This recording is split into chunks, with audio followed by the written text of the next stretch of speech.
সম্মানিত ভিউয়ার্স, আমার চ্যানেলে আপনাদের স্বাগত জানাচ্ছি।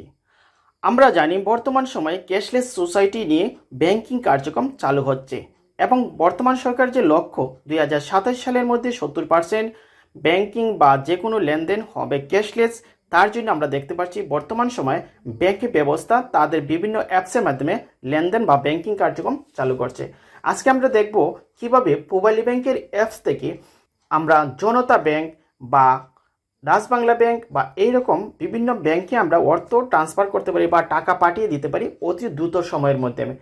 আমরা যেভাবে মোবাইলে প্লেগজি বা রিচার্জ করি যা দ্রুত আমাদের সাকসেসফুল হয়ে যায়, তেমনইভাবে আমরা যদি পুবালি ব্যাংক থেকে অন্য কোনো ব্যাংকে পাঠাতে চাই, যেমন আমাদের সময়ও বাঁচবে, তেমন আমাদের শ্রমও বাঁচবে এবং টাকাটা পৌঁছে যাবে একেবারেই নিমিষে। আমরা প্লেগজিতে যেমন কনফার্মেশন করি, ঠিক সেইভাবে যেমন টাকাটা রিচার্জ হয়ে যায়, ঠিক এইভাবে আমরাও পুবালি ব্যাংকের যে পাই ব্যাংকিং অ্যাপ, পাই ব্যাংকের মাধ্যমে টাকাটা আমরা অতি দ্রুত যে কোনো ব্যাংকে পাঠিয়ে দিতে পারি। তাহলে তা কীভাবে আজ আমি দেখিয়ে দিচ্ছি। তার আগে আপনাদের কাছে একটি ছোট্ট অনুরোধ, আপনারা যদি আমার চ্যানেল নতুন হন, প্লিজ আমার চ্যানেলটি সাবস্ক্রাইব করবেন আর আমার চ্যানেলের সাথেই থাকবেন। তাহলে দেরি নয়, চলো আমরা কাজটি শুরু করি। দেখেন, আপনার যদি পুবালি ব্যাংকে একটি অ্যাকাউন্ট থাকে এবং এই পাই ব্যাংকিং অ্যাপটি যদি আপনারা রেজিস্ট্রেশন করে নেন, তাহলে তা আপনারা অতি সহজেই অনলাইনের মাধ্যমে মোবাইল থেকে আপনি টাকাটা ট্রান্সফার করতে পারবেন।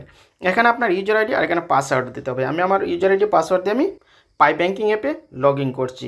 দেখেন, আমি যখন আমার পাই ব্যাংকিংয়ে লগ ইন করলাম, তখন দেখেন লেখা আছে মাই অ্যাকাউন্ট, আবার অ্যাকাউন্ট স্টেটমেন্ট, ফান্ড ট্রান্সফার। আমরা এই ফান্ড ট্রান্সফারে যদি আমরা ক্লিক করি, আমি যদি পুবালি ব্যাংক থেকে যদি আমি জনতা ব্যাংক কিংবা বাংলা ব্যাংক বা অন্য কোনো ব্যাংকে যদি আমরা টাকা পাঠাতে চাই, তাহলে এই যে এনপিএসবি, আমরা এই এনপিএসবিতে ক্লিক করব।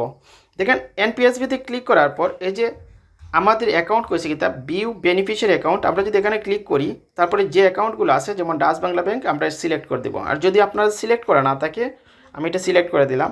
দেখেন, এই কাজগুলো আপনাদের করতে হবে। আপনাদের ব্যাংক সিলেক্ট করতে হবে, তারপর অ্যাকাউন্ট নাম্বারটা দিতে হবে, অ্যাকাউন্ট নেম দিতে হবে, কত টাকা পাঠাতে চান তা আপনাদেরকে দিতে হবে। ধরেন আমি 100 টাকায় পাঠাতে চাই, আমি 100 টাইপ করে দিলাম, তারপরে কারণ হিসাবে আমি সেলফ দিলাম।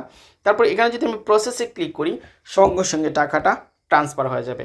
আপনারা যদি এই বাংলা ব্যাংক ছাড়াও যদি অন্য কোনো ব্যাংকে ট্রান্সফার করতে চান, তাহলে আপনাকে এই যে এনপিএসবিতে ক্লিক করতে হবে। ক্লিক করার পর এই যে সিলেক্ট রিসিভার অ্যাকাউন্ট টাইপ, আমরা এখানে দেব ব্যাংক অ্যাকাউন্ট, তারপরে সিলেক্ট ব্যাংক নেম, এখান থেকে আপনি কোন ব্যাংকে পাঠাতে চান সেই ব্যাংকটা আপনাকে সিলেক্ট করতে হবে। যদি আমি জনতা ব্যাংকে পাঠাতে চাই, তাহলে আমাকে জনতা ব্যাংক এখান থেকে সিলেক্ট করে দিতে হবে। অর্থাৎ এখানে যেসব ব্যাংক দেখা যাচ্ছে, আপনারা এইসব ব্যাংকে আপনি টাকাটা পাঠিয়ে দিতে পারবেন। যেমন এই হচ্ছে জনতা ব্যাংক। দেখেন, জনতা ব্যাংক যখন দিলাম, তারপর হচ্ছে এন্টার রিসিভার অ্যাকাউন্ট নেম, অর্থাৎ এখানে আপনার অ্যাকাউন্ট নাম্বারটা টাইপ করতে হবে আর অ্যাকাউন্টের নামটা, অর্থাৎ অ্যাকাউন্ট টাইটেল, অর্থাৎ কী নামে আছে সেই টাইটেলটা দিতে হবে। তারপর এখানে পরিমাণটা দিতে হবে আর এখানে কারণ হিসেবে সেলফ দিবেন। যদি এখানে 5,000 টাকা দিতে চান এরকম। তবে এক্ষেত্রে মনে রাখতে হবে, এই প্রসেসে ক্লিক করলে অনেক সময় ওটিপি আসবে, সেটা আপনার মোবাইলে আসতে পারে কিংবা ইমেইলে আসতে পারে। অর্থাৎ মোবাইলে এসএমএসের মাধ্যমে যদি ওটিপি না আসে, তাহলে আপনার ইমেইলে অবশ্যই আপনার ওটিপিটা যাবে। তারপর এই প্রসেসে ক্লিক করার পর পরবর্তীতে যখন ওটিপি অপশনটা চাইবে, সেই ওটিপি অপশনে ওটিপি 6 ডিজিটের একটা ওটিপি থাকবে। এই ওটিপিটি দেওয়ার পর যখন কনফার্মে ক্লিক করবেন, সঙ্গে সঙ্গে টাকাটা ট্রান্সফার হয়ে যাবে। আমি কিভাবে দ্রুত ট্রান্সফার হয় সেটা আমি এই পুবালি ব্যাংক থেকে বাংলা ব্যাংকের একটা অ্যাপসে আমি সেটা করে দেখাচ্ছি।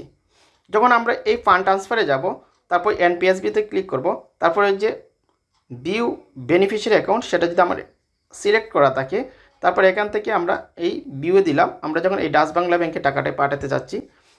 তারপর এখানে আমি অ্যামাউন্ট দিলাম, ধরেন 100 টাকা।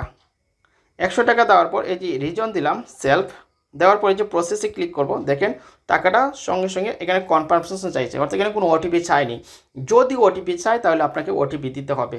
এই ওটিপিটা আপনার এসএমএসে মোবাইলে আসতে পারে অথবা আপনার ইমেলে অবশ্যই আসবে। সঙ্গে সঙ্গে 6 ডিজিটের ওটিপিটা দিতে হবে, তারপর কনফার্মে ক্লিক করতে হবে। আমি কনফার্মে দিচ্ছি, দেখেন সঙ্গে সঙ্গে এটা এই সাকসেস হয়ে গেছে, অর্থাৎ টাকাটা সঙ্গে সঙ্গে চলে গেছে। তারপর এখান থেকে আপনি স্টেটমেন্ট ডাউনলোড করতে পারবেন বা মিনি স্টেটমেন্ট আপনারা দেখতে পারবেন। এখন দেখেন চার্জ বেট কিছুই নেই, একবারে ফ্রি, অর্থাৎ 100 টাকায় ট্রান্সফার হয়ে গেছে। অর্থাৎ এভাবেই আমরা পুবালি ব্যাংকের যে সেই অ্যাপসের মাধ্যমে আমরা আমাদের দ্রুত টাকাটা ট্রান্সফার করতে পারি। তারপর এখান থেকে আমি বের হয়ে গেলাম, তাহলে প্রিয় ভিউয়ার্স, আমরা দেখতে পাচ্ছি পাইপ ব্যাংকিং অ্যাপের মাধ্যমে আমরা অতি দ্রুতই টাকাটা প্লেক্সের মতো ট্রান্সফার করতে পারি এবং নিমেষেই পৌঁছে যায় আমাদের গ্রাহক অ্যাকাউন্টে। তাহলে প্রিয় ভিউয়ার্স, আজকে ভিডিওটি এখানেই। যদি আপনাদের কোনো মন্তব্য থাকে অবশ্যই কমেন্টস বক্সে জানাবেন। দেখা হবে নেক্সট ভিডিওতে। ধন্যবাদ সবাই।